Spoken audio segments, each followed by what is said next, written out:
मंगलाचरण करेंगे। ओम नमः सिद्धेभ्याय जय श्री ओम नमः सिद्धेभ्याय जय श्री ओम नमः सिद्धेभ्याय। मंगलम भगवान वीरो मंगलम गौतमो गणी मंगलम कुंद कुंदाद्यो जैन धर्मोस्तु मंगलम सर्वमंगल मांगल्यम सर्वकल्याणकारकम प्रधानम सर्वधर्माणां जैनम जयतो शासनम जैनम जयतु शासनम। मोक्षमार्गस्य नेतारं भेतारं कर्म भूव्रतां ज्ञातारं विश्वतत्त्वानां वन्दे तद्गुणलब्धये। तत्वार सूत्र नाम का ग्रंथ हमारे सामने है, जिसमें आचार्य उमा स्वामी ने पहले अध्याय के तीसरे परिशिष्ट में सम्यक दर्शन प्राप्त करने की या धर्म का प्रारंभ करने की विधि क्रम पूर्वक बताई है। किस क्रम में क्या किया जाए, किस लेवल पर क्या चिंतन किया जाए, बड़े अच्छे बखूबी ढंग से उन्होंने सीक्वेंशली बताया। कल हमने जो कुछ पढ़ा था वो उसी दिशा में था कि जब जीव को की तीव्र रुचि स्व की ओर ढलती है, तब उसको संसार की समस्त चीजें, समस्त वस्तुएं नीरस प्रतीत होती। देखो, ये इनके यहाँ जो एक किस्सा चलता है राजा भर्तरी का, जो जनेतर भाई हैं, उनमें रानी पिंगला और भर्तरी राजा का संवाद चलता है। आपने भी, हम सब उम्र वाले जो लोग हैं उन्होंने सब देखा होगा। पहले वो नौटंकियां आती थी, उनमें वो भर्तरी का नाटक भी होता था। उसमें उसमें जो है, जैसे ही राजा भर्तरी को अपनी पत्नी के चरित्र पर संदेह होता है, संदेह क्या होता है उसे मालूम पक्का पड़ जाता है, तो वैसे ही वो विरक्त हो जाते हैं संसार से कि संसार में क्या धरा है। लोग कि अपने स्वजनों को स्वजन मान करके उनको तरह तरह के उनके लिए सांसारिक कार्य किया करते हैं, उनकी संतुष्टि के लिए कुछ भी करने को तैयार होते हैं। लेकिन संसार का स्वरूप ही ऐसा है कि कोई किसी का हो नहीं सकता, कोई किसी का नहीं है जग में, नाते हैं नाते का क्या। लेकिन ये इस सत्यता से जीव को तब तक जो है उसका विश्वास नहीं होता जब तक कि वास्तव में कोई ऐसी घटना न घटित हो जाए। जिनके जीवन में ये घटना, कल अपन ने राजुल की और बात पर नेमिनाथ की बात पड़ी थी, और भी बहुत सारी चीजें हैं जिनके जीवन में घटना घटित होती है। भाई ने भाई को ठग लिया, पुत्र ने पिता को ठग लिया, तो ये सब जब घटनाएं सामने आती हैं तो वो जीव बहुत पूर्ण विकलता के द्वारा संसार से उदासीन हो जाता है। ये तो मैंने बड़ी बड़ी घटनाएं बताई। अपने यहाँ तो लेख है वर्तमान युग में कि किसी ने सफेद बाल देख करके सर में, ये जानकर कि पर्याय अनिश्वर है, वैराग्य धारण कर लिया। किसी ने बिजली की जो चमक है उसकी अस्थिरता देख करके वैराग्य धारण कर लिया। ये तो बहुत तो उन जीवों की बात है जो वैराग्य की पराकाष्ठा पर पहुंच गए। हम और आप जो जीव हैं उनके तो सारे बाल सफेद हो जाएं, सब कुछ प्रतिकूलता आ जाए, बेटा हमसे दगा कर जाए, और भी बहुत कुछ हो जाए, तब भी हमारा वो वैराग्य उत्पन्न नहीं होता। इसका कारण यह है कि हमने अभी भी संसार की वस्तु व्यवस्था में बहुत रुचि पैदा कर रखी है। हमारा मोह इतना तगड़ा है उन वस्तुओं से कि बड़े से बड़े उपदेश और सामने दिखाई देने वाली सत्यताएं भी हमारा जीवन बदल नहीं पाती। तो आचार्य उमा स्वामी ने जो हमें बताया है, सीक्वेंस बताई है, उसकी हम चर्चा आज और करेंगे। क्योंकि देखो, वैराग्य धारण करने के जब कभी वो ऐसे निमित्त बनेंगे जो मैंने आपको बताया, लेकिन वो निमित्तों के पहले कहीं बैकग्राउंड तो अवश्य होगा कि ऐसी दशा में संसार से विरक्ति के क्षण आ जाएं। तो वो बैकग्राउंड तो तैयार होना चाहिए ना, कि ऐसी दशा में आदमी चिंतन क्या करे। ये धिक्कार है। कल हमने 84 लाख आयु के योनियों के बारे में पढ़ा ना, जिन्हें वैराग्य का चिंतन होता है, जिन्हें उदासीनता संसार से होती है, उन्हें ये सारी रील की तरह दिखाई देता है कि मैंने जीवन में क्या कमाया और क्या गंवाया, अब तक क्या प्राप्त कर लिया मैंने, जो सांसारिक रिश्ते हैं नाते हैं उनसे मुझे क्या क्या मिला, और आगे क्या मिलने वाला है। वो तैयार रहते हैं उन अवस्थाओं के लिए भी जिनमें कि कुछ भी उल्टा सीधा हो सकता है। वो तैयार रहते हैं। देखो मैना सुंदरी ने क्या किया था, जिस समय श्रीपाल जी ने, उनके विवाह के बाद में श्रीपाल जी ने उनसे कहा कि मैं अब व्यापार के लिए जा रहा हूँ, तो श्रीपाल जी ने, पहले के जमाने में तो ना तो मोबाइल होते थे और ना इस तरह की जो है गाड़ियां वाड़ियां होती कि हवाई जहाज होते थे कि फटाफट चले जाए, विमान वगैरह होते थे विद्याधरों के पास। तो उनको लगा कि ये बहुत लंबे समय के लिए जाएंगे व्यापार के तो उन्होंने, मैना सुंदरी ने श्रीपाल जी से एक डेट बता दी थी, इस तारीख तक अगर आप नहीं लौटे तो मैं आर्य का दीक्षा धारण करूं। ये प्रसिद्ध का घटना है। इसका अर्थ क्या है, वो कोई चलती फिरती बात थोड़ी है। अंदर से तो वैराग्य के परमाणु हिलोरे मार रहे थे। वो पहले से ही स्थापित था, उनको संसार से उनको ऐसी रुचि नहीं थी जैसे आम जीवों को होती है। इसलिए उन्होंने ये उनको पहले ही कंडीशन बता दी कि अचानक से तो वैराग्य हो नहीं जाएगा उस टाइम की स्थिति के बाद में। उसके बीजारोपण तो पहले से ही थे, राजकुमारी अवस्था में ही थे। जब पिता ने कहा कि तुम्हारा कोड़ीपति से विवाह किया जाएगा, तब भी वो समता जी उस जीव को बनी हुई थी।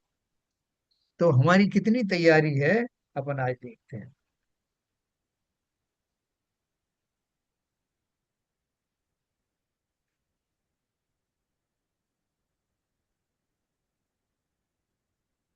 देखो, कल अपन ने पढ़ा था धर्म के लिए सर्वप्रथम शुद्ध ज्ञान का अवलंबन लेकर श्रवण मनन से ज्ञान स्वभाव आत्मा का निश्चय करना चाहिए। ये सीक्वेंस नंबर 1 है जो हम कर रहे हैं। मैं एक ज्ञान स्वभाव हूँ, ज्ञान स्वभाव में ज्ञान के अतिरिक्त अन्य कोई करने धरने का स्वभाव नहीं है। इस प्रकार सत्य के समझने में जो काल व्यतीत होता है, वह भी अनंत काल में पहले कभी नहीं किया गया अपूर्व अभ्यास है। कि जब आप आज के बहुत टाइम खराब करते हो अपना, किसमें टाइम खराब करते हो, बोले आप पहले तो बहुत सोशल एक्टिविटीज में इसमें उसमें सब में काम करते थे, कविताएं लिखते थे, किताबें लिखते थे, भाषण देते थे, अब आपने वो सब हटा दिया और ये नीरस सी चीज में लग गए। तो वो बोल रहे हैं कि ये ज्ञान स्वभाव में ज्ञान के अतिरिक्त अन्य कोई करने धरने का स्वभाव नहीं है। इस प्रकार सत्य के समझने में जो काल व्यतीत होता है, हमारा काल कितना लग गया अभी, तब जाकर के हम थोड़ा सा पटरी पर आने की कोशिश कर रहे हैं। तो बोल रहे हैं वह भी अनंत काल में पहले कभी नहीं किया गया अपूर्व अभ्यास है। हमें इस बात का बहुमान आना चाहिए, जो हम आज कर रहे हैं, कर पा रहे हैं, वो भी हमारा अनंत भवों का पुण्य है, पुरुषार्थ है, संस्कार है, जो हमें यहाँ तक ले आए हैं। इसका बहुमान आना चाहिए। अनंत काल में पहले कभी नहीं किया गया ऐसा अपूर्व अभ्यास है। इसको मामूली मत समझना। जीव को सत की ओर की रुचि होती है, इसलिए वैराग्य जागृत होता है ना, और समस्त संसार के ओर की रुचि उड़ जाती है। ये सब क्या हो गया आपको, कैसे आप उदास से रहने लग गए, कैसे आप पहले रुचि लेते थे, आगे बढ़ बढ़ करके सब चीजें एक्टिविटी करते थे, अब आपने सब इंटरेस्ट लेना छोड़ दिया। तो आप बहुत जल्दी बूढ़े हो जाओगे। अगर इस काम को, ये आपने संसारी कारों से अपना मोड़ लिया, तो आपकी एनर्जी जो है कम हो जाएगी। फिर आप कैसे रहोगे, तो बूढ़े हो जाओगे।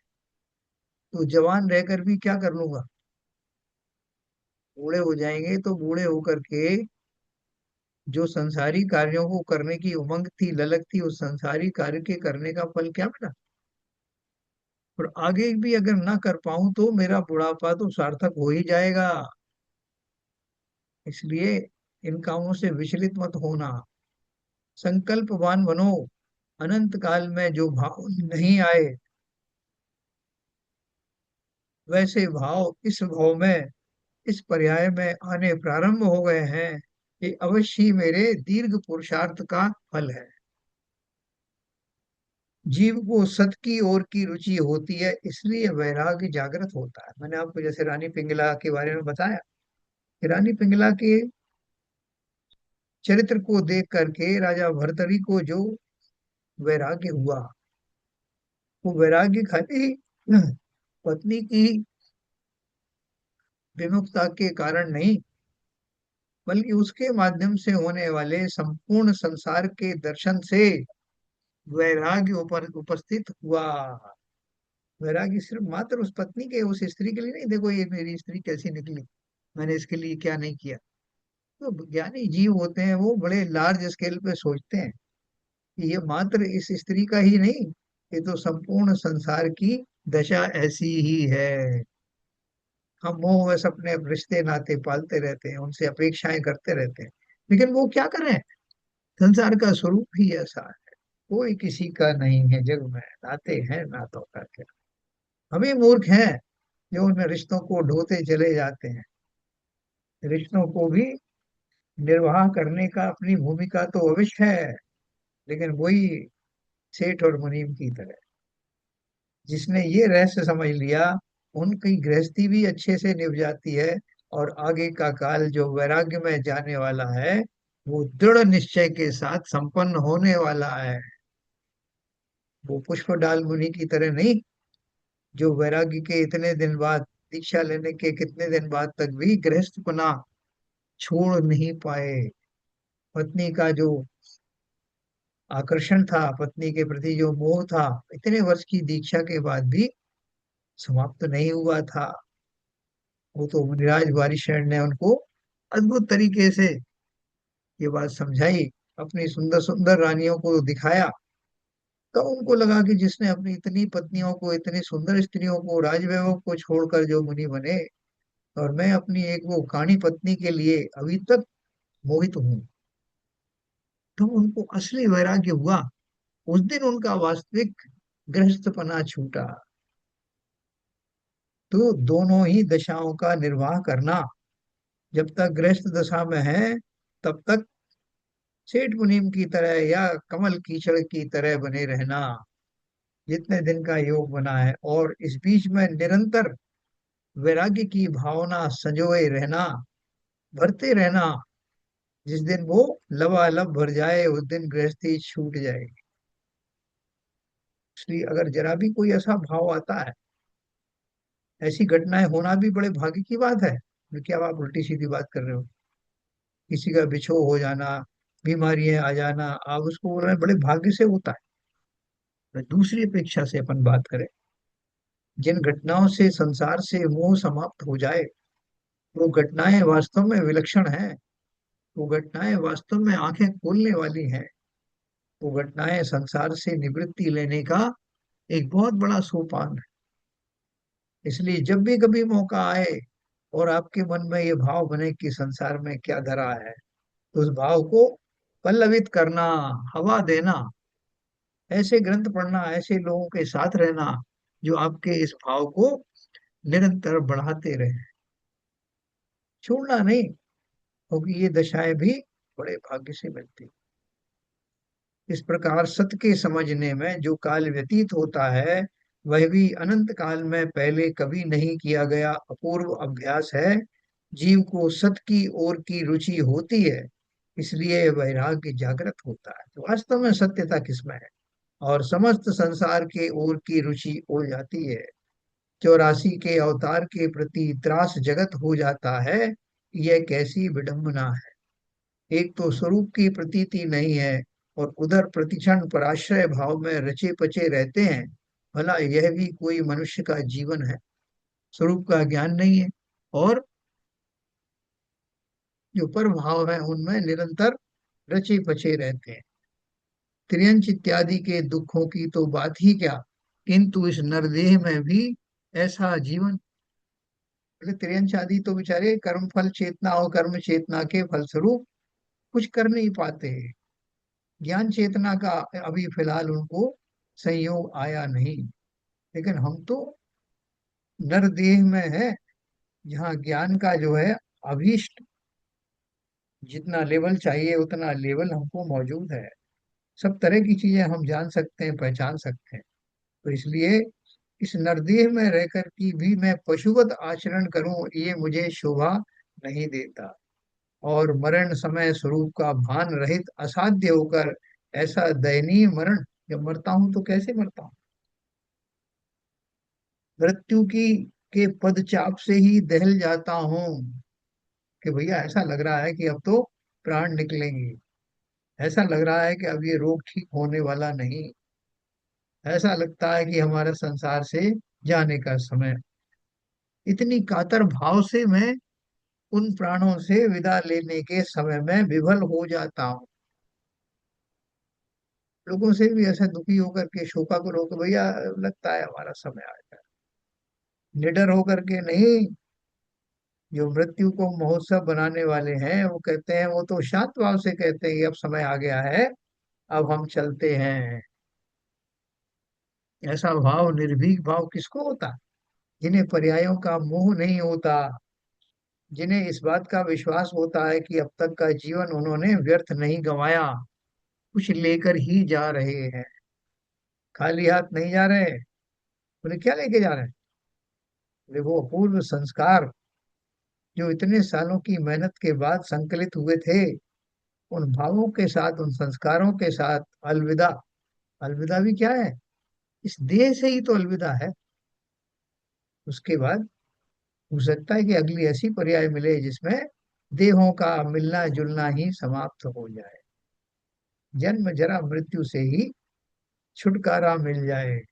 इस भाव का संतुष्टि लेकर के समाधि मरण ली जाती है ना।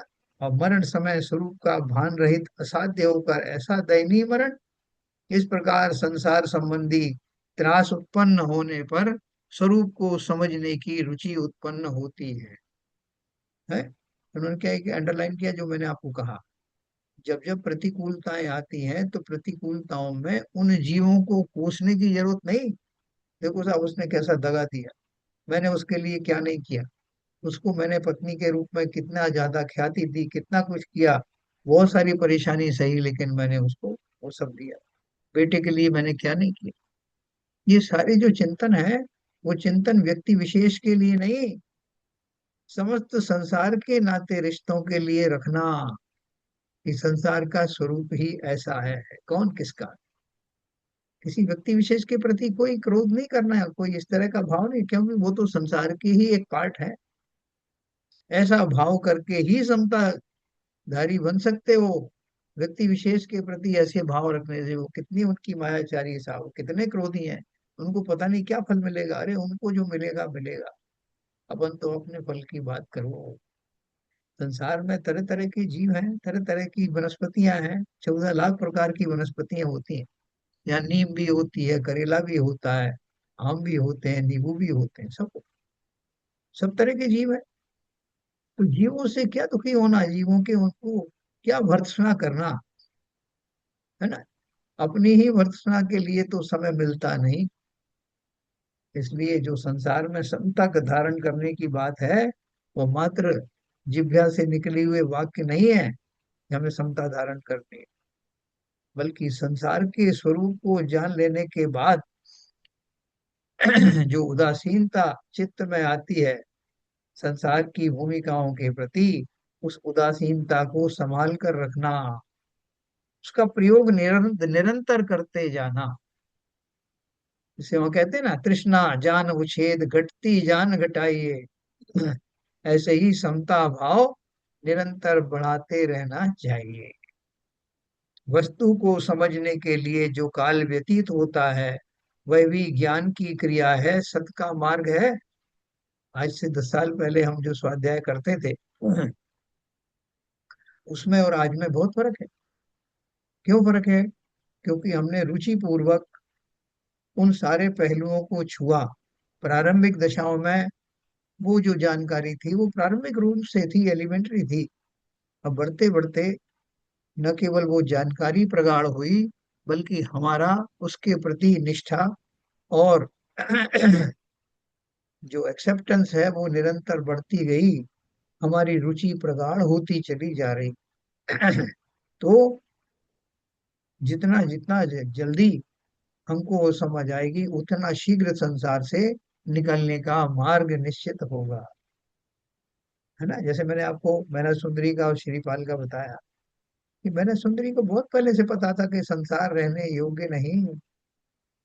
तो जब वो कोड़ीपति से विवाह हुआ तब भी वो संतप्त नहीं हुई। और जब कोड़ीपति का रूप बदल करके कंचन जैसा शरीर हो गया, कोटि भट्ट थे वो, 1 करोड़ योद्धाओं का बल था, जब वो संपूर्ण रूप से राजा तो पहले से ही थे, उस दशा में आ गए तब भी उससे बहुत ज्यादा मोह उसने संसारी जैसे जीवों जैसा मोह नहीं रखा। वो तो तैयार हो रही थी कि कब संसार से छूटूं। इसलिए मैंने कहा ना, जब वो व्यापार के लिए जा रहे थे तो उन्हें, श्रीपाल जी को उन्होंने बोला, मैना सुंदरी ने, कि आपको व्यापार करके लौट के आने में इतने वर्ष लगने वाले हैं कम से कम, तो मैं आपको एक तिथि देती हूँ, इस तिथि तक अगर आप नहीं लौटे तो मैं आर्य का व्रत धारण करूंगी। अरे का इसका वो मतलब ये थोड़ी था कि इनको चैलेंज करना था कि जल्दी आ जाना, नहीं मैं देख लूंगी। बल्कि अपने उस संकल्प के लिए सुनिश्चितता थी, जो अंदर ही अंदर और परिपक्व हो रहा था कि मुझे तो ये दुनिया छोड़ देनी है। और श्रीपाल जी उसी दिन पहुंचे लगभग। लेकिन श्रीपाल जी अलग ही चरम शरीरी थे, उन्हें भी उसी भाव से मोक्ष जाना था। है ना? जैसे सीता जी का और राम का अपन ने कहानी कही। तो जितने ज्ञानी जीव हैं, घटनाओं में भी वैराग्य के बीज खोज लेते हैं और उन पर निश्चित रूप से आगे बढ़ते चले जाते हैं। जो बीज रोपण आज हम कर रहे हैं, उनका पौधा धीरे धीरे करके पल्लवित हो रहा है। एक दिन आएगा कि वही वृक्ष बनेगा। इसलिए अपने उन भावों में संतुष्ट रहना, वो कोई टाइम वेस्टेज नहीं, बल्कि उसकी अवधि और बढ़ा सकते तो बढ़ा लेना। इसलिए उन्होंने बोला ना, इस प्रकार संसार संबंधी त्रास उत्पन्न होने पर, संकट उत्पन्न होने पर स्वरूप को समझने की रुचि उत्पन्न होती। ज्यो ज्यो प्रतिकूलताएं मिले त्यों त्यों जीव और ज्ञानी होने लगता है। उसकी रुचि संसार की वीतरागता, संसार के प्रति अरुचि के प्रति उसका उसकी रुचि बढ़ने लगती।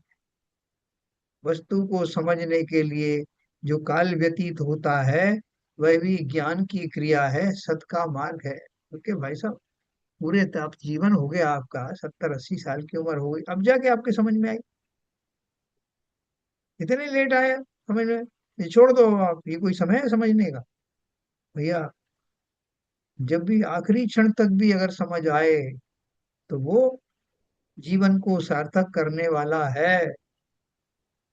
इसलिए उन्होंने कहा कि वो वेस्टेज नहीं। वस्तु को समझने के लिए जो काल व्यतीत होता है, वह भी ज्ञान की क्रिया है। आपने कोई बहुत बढ़िया काम किया, सांसारिक कार्य के तो करते ही हो, उसमें आपको प्रशंसा या आ, आ, जो त्रास है वो मिलता रहता है, बदनामी मिलती रहती है। यहाँ तक कि आपने कोई धर्म से संबंधी कार्य किए, अपना बड़ा बड़ा कोई अनुष्ठान करवाया, कोई मंदिर निर्माण करवाया, कोई धर्मशालाएं बनवाई, और उसको लेकर भी आपको लोगों की भली बुरी सुनने को मिले, तो इसका क्या लाभ लेना? उन लोगों से उदासीन हो जाना जिन्होंने आपको अपयश दिया, या ये मान के चलना कि मैं गलत रास्ते पर चल रहा था। गलत रास्ता वो नहीं था जो पुण्य कार्य में कर रहा था, जो धार्मिक कार्य करता था, वो गलत नहीं, बल्कि लोगों से जो मैंने उम्मीद लगा रखी थी, प्रशंसा की, अनुमोदना की, वो सारी मैंने इस देह को मध्य में रखते हुए किया था। इस देह की मान कषाय के लिए किया था। मेरा नाम हो, बड़ा हो, लोग प्रशंसा करें, इन भाव का मैं जब आघात लगता है तो बड़ा कष्ट होता है। तो बोल रहे हैं कि पहली बात तो ऐसे भाव रख के करना ही मत। और अगर ऐसे भाव सहित कुछ क्रियाएं खो भी जाएं तो जब भी उनका प्रतिकूल फल मिले, तब संसार की दशा को याद कर लेना। संसार इसी का नाम है। इसमें काय का यश और काय का अपयश देह का है। मेरे पूर्व कर्मों के फलस्वरूप जब जिस कर्म का उदय होगा, वैसा फलीभूत होगा। किसी को क्या दोष है, वे तो खाली माध्यम ही है। ऐसा भाव निरंतर धारण करके जिस भी कर्तव्य पथ पर बढ़ रहे हो, बढ़ते चले जाना। यही बात उन्होंने यहाँ पूरी कही इस सीक्वेंस में। ये प्रैक्टिकल बातें हैं। जिज्ञासुओं को पहले ज्ञान स्वभाव आत्मा का निर्णय करना चाहिए कि मैं सदा एक ज्ञाता हूँ, मेरा स्वरूप ज्ञान है, वह जानने वाला है। पुण्य पाप के भाव या स्वर्ग नरक आदि कोई मेरा स्वभाव नहीं है। इस प्रकार शुद्ध ज्ञान के द्वारा आत्मा का प्रथम निर्णय करना ही प्रथम उपाय है। तो जो मैंने आपको ऊपर तक अभी तक बताया, उसके बाद की भी स्थिति क्या है, वो बोल रहे हैं जिज्ञासु हूँ, और आप जिज्ञासु है ना।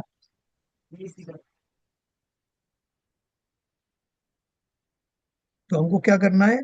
मैं सदा एक ज्ञाता हूँ, मेरा स्वरूप ज्ञान है, वह जानने वाला है।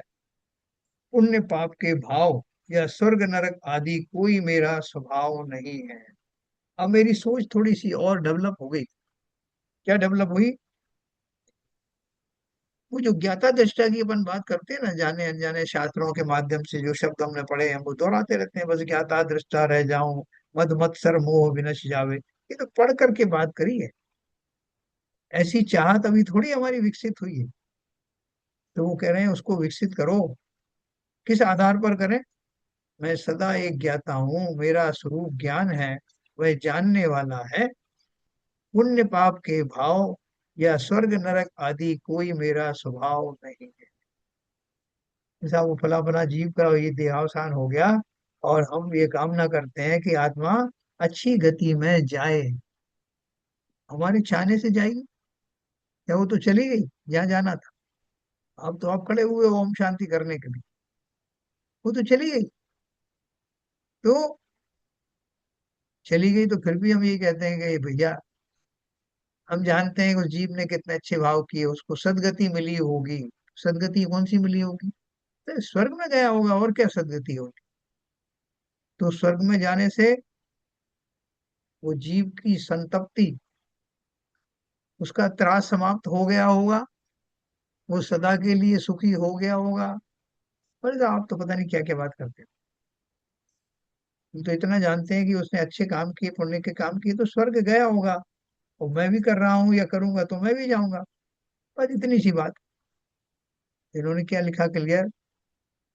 पुण्य पाप के भाव या स्वर्ग नरक आदि कोई मेरा स्वभाव नहीं है। इस प्रकार शुद्ध ज्ञान के द्वारा आत्मा का प्रथम निर्णय करना ही प्रथम उपाय है। मैंने अभी जितनी आपको कहानियां सुनाई, भर्तरी पिंगला की, मैना सुंदरी श्रीपाल की, सीता जी रामचंद्र की, उन सब में क्या भाव भरा है? या नेमिनाथ भगवान राजुल की, उन सब में क्या भाव भरा है? उन घटनाओं से उन व्यक्ति विशेषों के ऊपर कोई आरोप लगाने की जरूरत नहीं कि देखो मैंने उसके साथ क्या किया, उसने मुझे क्या पता। बल्कि उनके माध्यम से संसार के स्वरूप को समझने का यत्न करना। ये तो घटनाएं हमारे जीवन में आती हैं हमें उद्वेलित करने के लिए, हमें संसार की सही हकीकत बताने के लिए। वास्तविकता क्या है संसार? तो जब मैं ये समझूंगा, तो फिर ये उभर कर आएगा कि मैं तो एक ज्ञाता मात्र हूं। मेरा स्वरूप सिर्फ जानने के लिए है। पुण्य पाप के भाव, स्वर्ग नरक के भाव, ये मेरे स्वभाव में नहीं है ना। जब ये बात आ गई, तो फिर आपको किसी से किसी तरह की कोई अपेक्षाएं नहीं रही। किसी ने वो नहीं किया जो आपकी उम्मीद थी, तो उससे कोई निराशा नहीं। इस प्रकार शुद्ध ज्ञान के द्वारा आत्मा का प्रथम निर्णय करना ही प्रथम उपाय है। बनारसी दास जी ने उस चोर को गठरी बंधवाने में मदद की, और उसकी पीठ पर लदवा दिया, भैया ले जाओ। तो उस समय उनके भाव कोई संक्लेशित भाव थे क्या, कि मुझे ये सब छोड़ना पड़ रहा है? प्रसन्न थे वो। कि अच्छा हो, जितना परिग्रह निकल जाए बहुत अच्छा है, किसी के काम आए जिसे उसकी जरूरत है। मेरे तो कोई काम का नहीं। तो परिग्रह कौन सा? अंतर बाहर दोनों तरह का परिग्रह जीवन से निकाल फेंकना। क्योंकि जितने हल्के होगे उतने ऊपर उठोगे। 14 राजू को क्रॉस करना है ना। अपन 7 राजू के तो बीच में बैठे हैं, 7 राजू ही और बचा है। तो 7 राजू क्रॉस करने के लिए जितना भारहीन होने की आवश्यकता है उतने भारहीन बन जाओ। कहाँ का परिग्रह पोट उठाए घूम रहे हो राग देश का। इससे बुराई उससे भलाई, इसने ये किया उसने वो किया, उसने तो सोचना चाहिए था मैंने उसके लिए क्या किया। सब बेकार की बात। ये अपना ज्ञान स्वभाव को इस काम में लगाओ कि जो सही निर्णय ले सके कि संसार में इस तरह का चिंतन करके अपना समय व्यतीत करना, बर्बाद करना सार्थक है, या इस ओर रुचि मोड़ना सार्थक है। कितना टाइम वेस्ट। वो बोल रहे हैं यहाँ तो ये अपूर्व अवसर मिला है, इसमें एक क्षण भी अगर इस ओर चला गया तो जन्म जन्मांतर के पाप धुल गए। तो ये हमको ध्यान रखना है। इस प्रकार श्रुत ज्ञान के द्वारा आत्मा का प्रथम निर्णय करना ही प्रथम उपाय है। ये जो अभी सीक्वेंस बता रहे हैं ना, धर्म की के प्रारंभ की, उसकी पहली सीक्वेंस बताई। संसार की समस्त प्रतिकूलताओं को अपना हितैषी मानना। उन कैरेक्टर्स की बात नहीं है, उन संपूर्ण घटनाओं को, उसमें जितने भी कैरेक्टर्स इन्वॉल्व रहे हैं सब मेरे हितैषी ही हैं। सब मुझे मिलकर के उस संसार का स्वरूप समझाने का की चेष्टा कर रहे हैं। वो भेजे गए हैं, प्रकृति के द्वारा भेजे गए दूत हैं, जिन्होंने भली प्रकार से जिस तरह से मैं समझ पाता उन उन तरीकों से समझाया। खाली जो देवशास्त्र गुरु हैं वही मेरे गुरु नहीं, संसार का हर व्यक्ति हर घटना मेरे लिए गुरु ही है, जिन्होंने मुझे संसार के मोह से हटा करके वैराग्य के मार्ग पर प्रशस्त किया। ऐसा भाव कब आएगा? जब मैं इस वास्तविकता से दो चार हूं। अब आगे की बात कर रहे हैं, अगली सीक्वेंस की, अगली क्या करना। पहले तो बता दिया, इस प्रकार शुद्ध ज्ञान के द्वारा आत्मा का प्रथम निर्णय करना ही प्रथम उपाय। अब उपादान निमित्त और कारण कार्य, इस घटना में यानी आगे बढ़ने में और क्या क्या चीजें हैं, कौन कौन से फैक्टर रास्ते में आएंगे। सच्चे शुद्ध ज्ञान के अवलंबन के बिना, और पहला सच्चे शुद्ध ज्ञान के अवलंबन के बिना, और दूसरा शुद्ध ज्ञान से ज्ञान स्वभाव आत्मा का निर्णय किए बिना आत्मा अनुभव में नहीं आता। इसमें आत्मा का अनुभव करना कार्य है, आत्मा का निर्णय करना उपादान कारण है, और श्रुत का अवलंबन निमित्त कारण है। श्रुत के अवलंबन से ज्ञान स्वभाव का जो निर्णय किया उसका फल उस निर्णय के अनुसार आचरण अर्थात अनुभव करना है। आत्मा का निर्णय कारण और आत्मा का अनुभव कार्य है, इस प्रकार यहाँ लिया गया है। अर्थात जो निर्णय करता है उसे अनुभव होता ही है, ऐसी बात कही है? आपको एक रैपर में एक चॉकलेट को रैप करके दिया गया, और उसको उस चॉकलेट को भी दो तीन बाहर की पैकिंग में पैक करके दिया। अब आपसे कहा गया कि भैया इंस्ट्रक्शन बताते हैं आपको क्या करना है। वहां से बताइए, बोले पहले सबसे पहले जो बाहर का जो गत्ता है उसको फाड़ो, फिर उसके बाद में एक छोटा पैकेट निकलेगा उसे निकालो, फिर उसकी पॉलिथीन को काटो, फिर वो चॉकलेट निकलेगी उसके ऊपर एक रैपर होगा उसको काटो। वो काटने के बाद फिर उसको अपनी जिब्या पर रखो, और जिब्या पर रख करके और इधर उधर की बातें मत सोचो, काम करते हुए मत खाओ, क्योंकि आपको उसका पूरा आनंद नहीं आएगा। बोले क्या करना है? बोले सब चीजों को, सब काम वाम छोड़ करके आप उसका टेस्ट कर रहे हो ना, लोगों ने कहा है बताना इसका टेस्ट कैसा है। तो पूरा उपयोग उसमें लगाना, तब उसका जो स्वाद आएगा वो वास्तविक स्वाद है। इतनी स्टेप आपको बताएं। तो यहाँ उन्होंने क्या कहा कि मुझे क्या करना है? सच्चे शुद्ध ज्ञान के अवलंबन के बिना, या आत्मा की समझने के लिए क्या उपाय करना है, कैसे उसकी पुष्टि करना है, कैसे उस आत्मद्रव्य का साक्षात्कार करना है, उसके लिए उन्होंने 3 स्टेप बताए। सच्चे श्रुत ज्ञान के अवलंबन के बिना और श्रुत ज्ञान से ज्ञान स्वभाव आत्मा का निर्णय किए बिना आत्मा अनुभव में नहीं आता। जैसे उस टॉपिक के लिए मैंने आपको बताया ना, जो जो इंस्ट्रक्शन दिए उनको आप फॉलो कर ही नहीं रहे, या उसमें जो बस वस्तु है वो वास्तव में बड़ी टेस्टी है ऐसा आपको विश्वास ही नहीं है। तो इन सब विश्वास के ना होने पर आप उसका रसास्वादन कभी कर ही नहीं पाएंगे, ना उसको अनपैक कर पाएंगे, ना उसको जिह्वा पर रख पाएंगे। तो इसलिए जो इंस्ट्रक्शन दिए हैं वो उस पूर्वक ही वो वेदन होगा। तो इंस्ट्रक्शन नंबर 1 क्या है? श्रुत ज्ञान का अवलंबन लो, जो हम ले रहे हैं। फिर श्रुत ज्ञान से ज्ञान स्वभाव आत्मा का निर्णय करो। जो मैंने पढ़ा ये कोई किस्से कहानी नहीं, ये वास्तविक दशा है संसार में। और मैंने खुद भी अपने अनुभव के आधार पर, देखो अपन कोई कहानी सुनाते इसमें तो बहुत सारे लोग अपना एक्सपीरियंस उसमें जोड़ देते हैं, हाँ साहब मेरे साथ भी ऐसा हुआ। मुझे याद आया कि ऐसी घटना मेरे साथ भी हुई। मेरे साथ भी बहुत लोगों ने चालाकियां की थी, बहुतों ने मुझे ठगा था, वो सब उसमें जुड़ जाते हैं। तो यहाँ बोल रहे हैं श्रुत ज्ञान से ज्ञान स्वभाव का, स्वभाव आत्मा का निर्णय करना। जो पढ़ा है उसको अब अपने एक्सपीरियंस से देखना कि वो सच है क्या। कितने एक्सपीरियंस हमारे पास है, हम दूसरों से कहते हैं साहब ये बात यूं ही सफेद थोड़ी की है, बहुत अनुभव किया।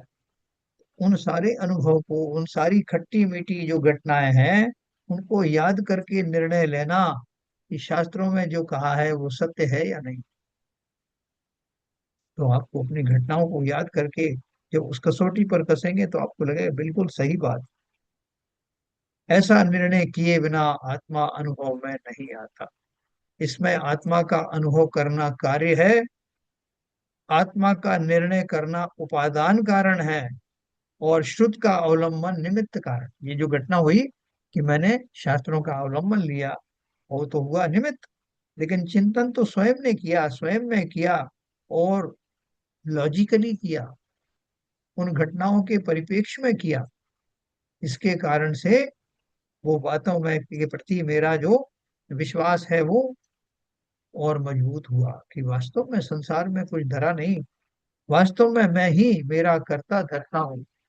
संसार में एकमात्र करने योग्य काम है तो बस यही है, मैं कौन हूँ इसका निर्णय करना, और शेष संसार से कैसे विमुख होना, यही एकमात्र करने योग्य कार्य है। ऐसा विश्वास लाना, इसके बिना काम होगा नहीं। निमित्त तो बाएं हो सकते हैं, लेकिन उपादान तो मेरी स्वयं की तात्क्षणिक तात्कालिक योग्यता है, और वो अभी मौजूद है, इस समय भी मौजूद। श्रुत के अवलंबन से ज्ञान स्वभाव का जो निर्णय किया, उसका फल उस निर्णय के अनुसार आचरण अर्थात अनुभव करना है? फिर मैंने आपकी बात सुनी, आपने बताया कि ये जो जो चॉकलेट का पैकेट आया है उसको कैसे कैसे प्रोसेस करना है, वो कैसे उसको जिह्वा पर रखना है। मैंने उसका अक्षर से पालन किया, तो पालन करने से वो वास्तव में उसका वो स्वाद का अनुभव मुझे हुआ। तो यहाँ बोला उन्होंने श्रुत के अवलंबन से ज्ञान स्वभाव का जो निर्णय किया, उसका फल उस निर्णय के अनुसार आचरण यानी वैसा करना अर्थात अनुभव करना। जो कुछ हमने पढ़ा शास्त्रों के माध्यम से, देशनाओं के माध्यम से, उनको खाली पढ़ करके सुन करके नहीं छोड़ देना है। उस जो जिसके लिए वो कहा जा रहा है, सुना जा रहा है, उसका पूरा फाइनल एक्सपेरिमेंट करना। इस प्रकार यहाँ लिया गया है, अर्थात जो निर्णय करता है उसे अनुभव होता ही है, ऐसी बात कही है ना। जैसे अभी अपन रोज पढ़ते हैं, पढ़ने के बाद अपन क्या बोलते हैं, साहब 1 घंटा हो गया, 1 घंटा हो गया, आज का कोटा पूरा हो गया। अब तुरंत प्रभाव से हम अपने गृहस्थ कार्यों में लग जाते हैं। ये हमारा पूरा नियम है, आज से नहीं 10 साल से 15 साल से ही कर रहे हैं, बहुत सारे लोग कर रहे हैं। तो इससे हमें कुछ लाभ, विशेष लाभ हुआ नहीं, होगा भी नहीं।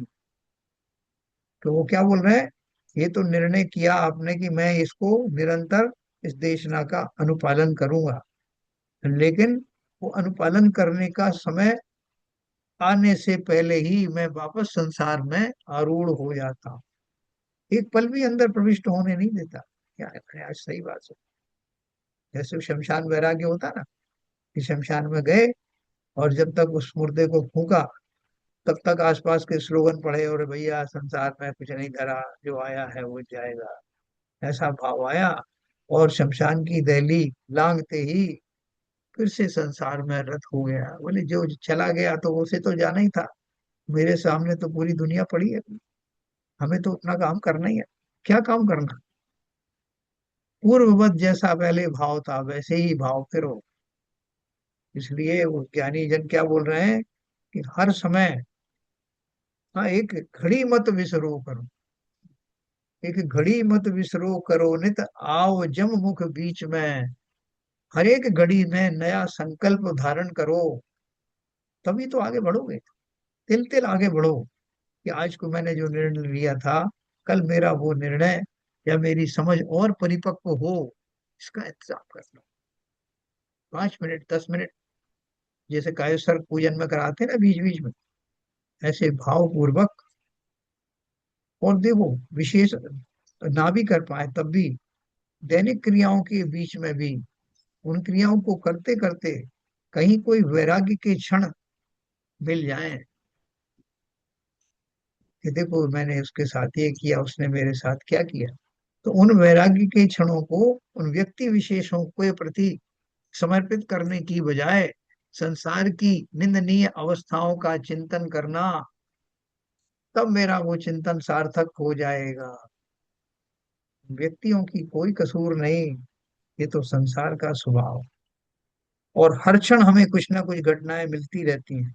उन क्षणों में ऐसा भाव रखना, ऐसा चिंतन करना, तब हम निरंतर ही अपने मार्ग पर प्रशस्त हों। आगे बोला है, अंतरंग अनुभव का उपाय अर्थात ज्ञान की क्रिया। क्या आप, जो मैंने आपको अभी बात बताई, कि हम बीच बीच में उन घटनाओं में के बीच में ऐसे वैराग्य परक बातें सोच सकते हैं, ऐसा संभव है क्या? तो बताइए। सीबीजन साहब, जैसे आप, घटना इतनी तेजी से होती है, क्या सोचे आदमी, कोई फुर्सत ही नहीं है। हमें तो उनके ऊपर वो गुस्सा आता है जो हमारे लिए बाधक बनते हैं। आप बोल रहे हो ज्ञाता दृष्टा बन जाओ, ऐसे थोड़ी बनते हैं। तो ये संभव है क्या, या नहीं है संभव? संभव तो सब कुछ है, हाँ, मगर उसकी काल अवधि और रुचि लेवल की होना चाहिए।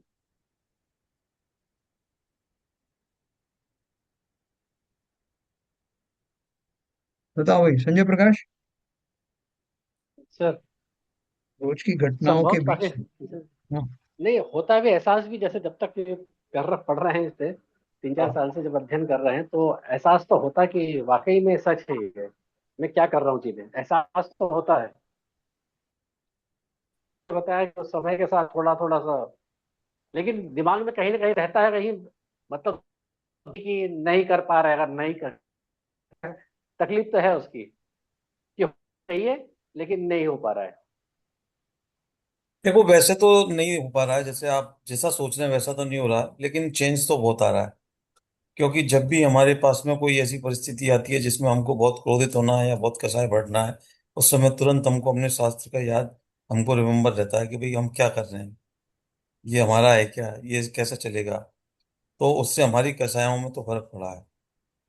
पहले जो कसाई एकदम खुल के सामने आ जाती थी एकदम, अभी वो बंद हो गई है और कम हो गई है, और इमीडिएटली इमीडिएटली फर्क पड़ जाता है। तो इतना फर्क तो पड़ा है।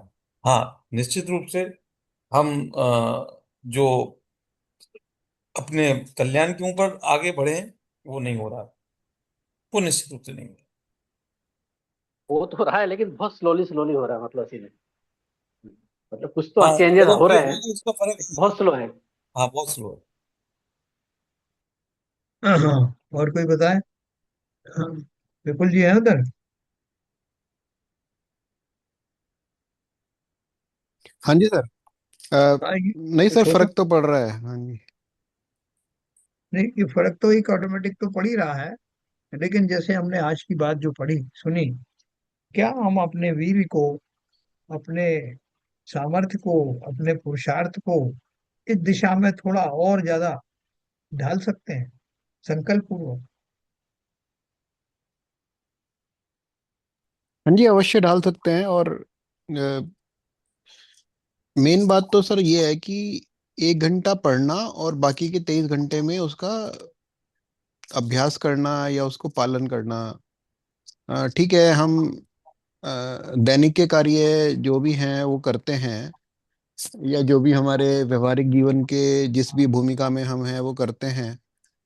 लेकिन वो सब करते करते भी जो जो मूल सिद्धांत बताए गए हैं उनका पालन कर सकते हैं, ऐसा मुझे लगता है।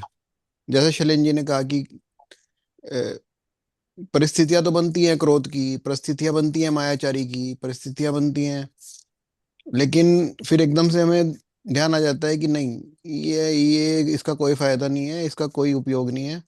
तो धीरे धीरे हमारी कषायों में मंदता आती है, व्यवहारिक जीवन में रहते हुए भी वही धर्म है।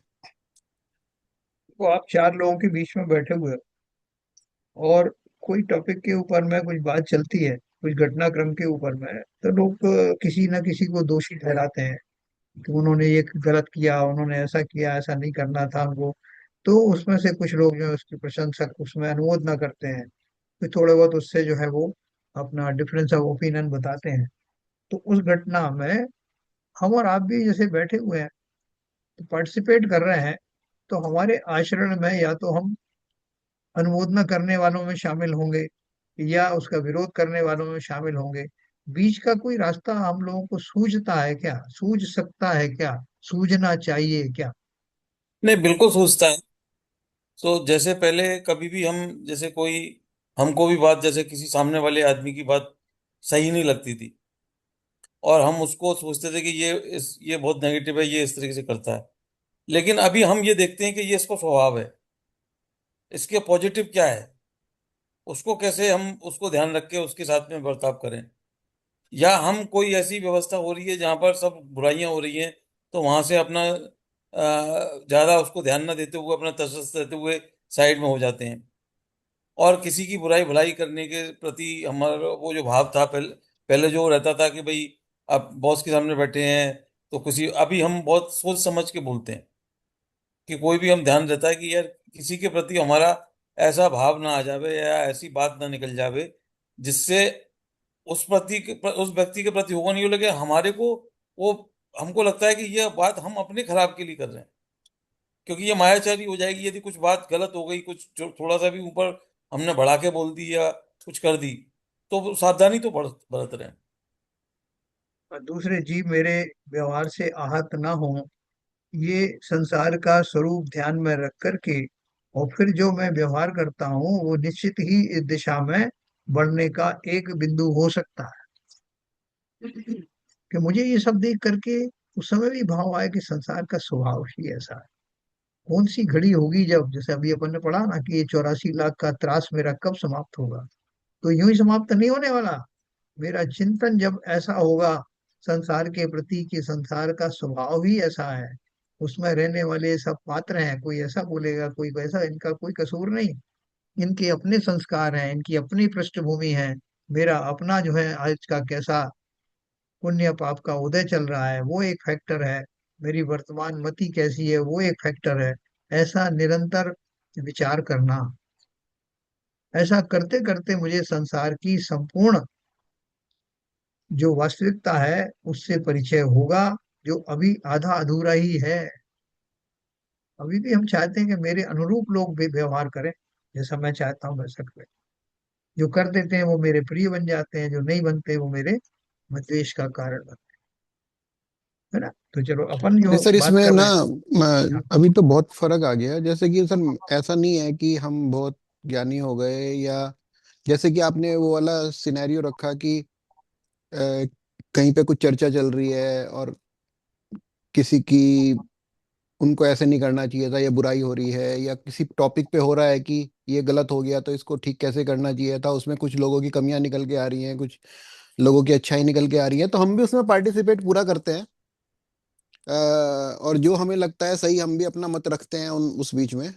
लेकिन सिर्फ अंतर इतना है कि जो भी फाइनल डिसीजन आ रहा हो उसमें हम बहुत ज्यादा इन्वॉल्व नहीं होते। अगर सामने वाले कन्विंस नहीं हो रहे हमारे आर्ग्यूमेंट से तो हमें लगता है कि नहीं भाई ठीक है, कोई बात नहीं, हमने समझाने का प्रयास किया जी। आज हो सकता है, अभी ऐसा भी लगता है कि हो सकता है मैं ही गलत हूँ, और अगर मैं, चलो अभी तो मुझे नहीं समझ में आ रहा मैं क्यों गलत हूँ, लेकिन मैंने अपना पॉइंट रखा, सामने वाले को नहीं समझ में आ रहा, कोई बात नहीं तो हम बहुत ज्यादा उसमें लिप्त नहीं होते और उसमें खेद खिन्न नहीं होते। तो वो थोड़ा सा डिफरेंस आ गया। क्या नीरजा जी, कुछ डिफरेंस में क्या डिफरेंस आया है जीवन में? ऐसा चिंतन होता है घटनाओं के समय में? अवेयरनेस तो बढ़ी है। और अब कोई घटना होती है तो हम किसी को दोष नहीं देते हैं। पहले दोष दिया करते थे, ये हो गई ना इस वजह से ऐसा हो गया। अब लगता है ये तो मेरे ही कर्म सामने आए हैं, और अगर मैं अब कुछ करूंगी तो वापस वो कर्म मेरे पास आएंगे। तो बेटर है कि कोई बात नहीं, देखो और निकलने दो, कोई बात नहीं है।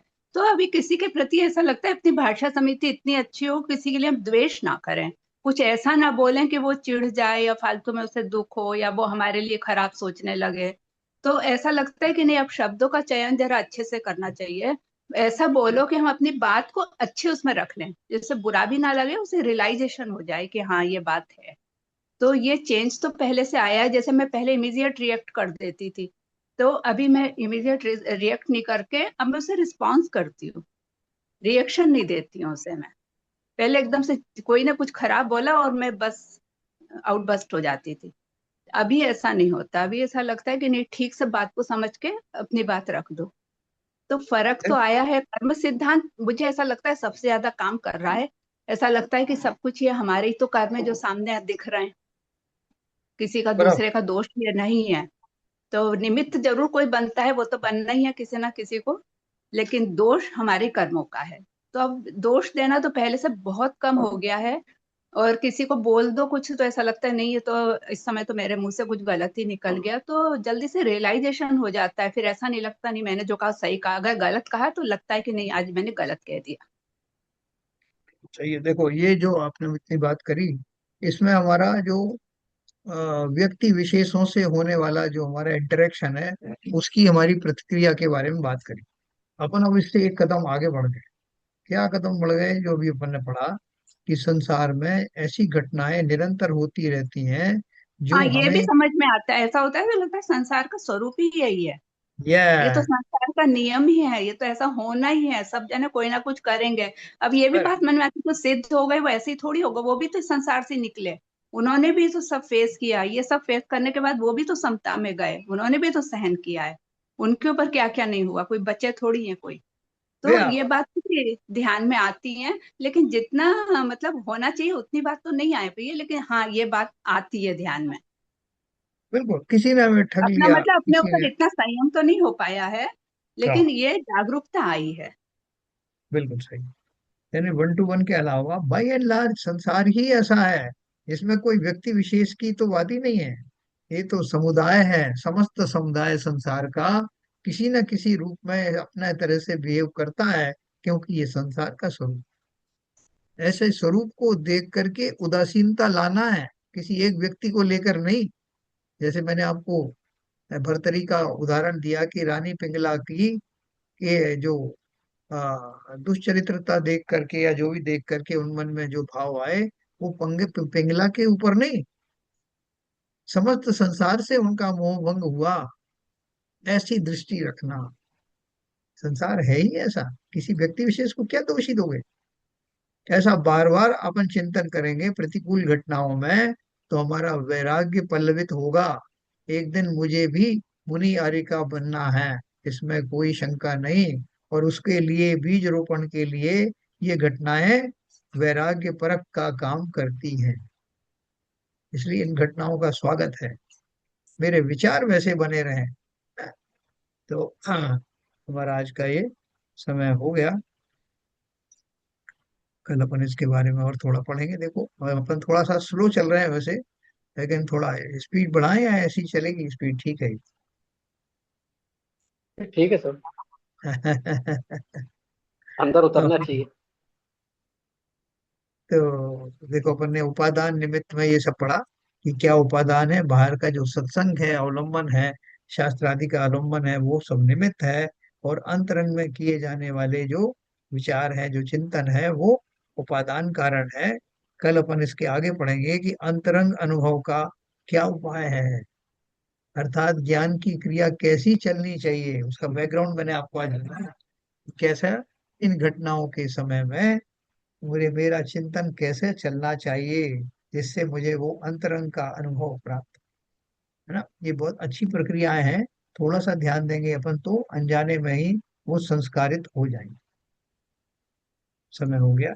जिनवाणी स्तुति करेंगे संजय प्रकाश।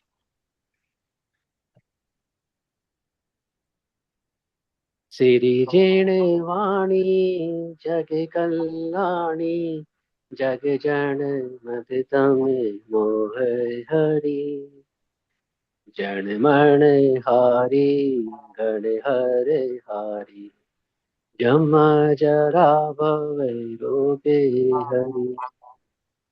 तिथैराणं दिव्य जुणिं जो पढ़ै सुड़ै मैये धारे। नाणं सौख्य मणंतं धरिये, सासद मोखे पदं पावै। सासद मोखे पदं पावै। जिनवाणी माता की जय। जय। कार्य सर।